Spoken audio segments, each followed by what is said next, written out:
Hello, Galaxy! Chris Pirillo here, playing Space Invaders. The most recent request made by one of the patrons on chrispirillo.com. Zeofox is still there, and I really appreciate that.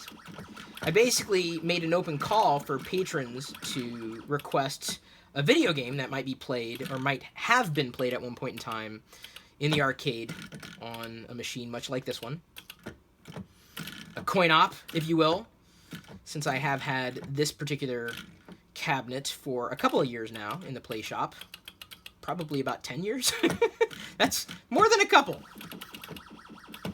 I seemed to have remembered incorrectly. I thought the Space Invaders that I played had a background sound like dun, dun, dun, dun.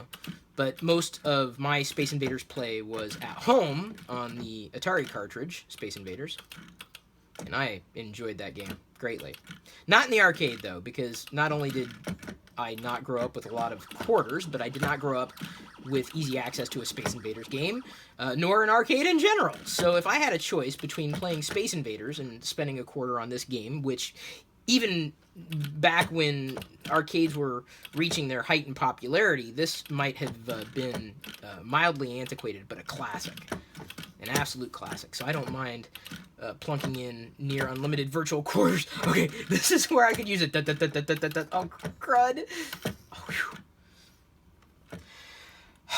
I have now topped my former high score. So if you have a video game request to make, specifically a video game that you might have played in the classic arcades at Coin-Op, feel free to make that request. chrispirillo.com. That's where I'm taking those requests from patrons. This is very techy. Video games. Insanely techy, but video games are for everybody. Just like technology's for everybody. I'm going to keep playing now until I receive the next request. Even if I've never played the game before, I'll give it a shot.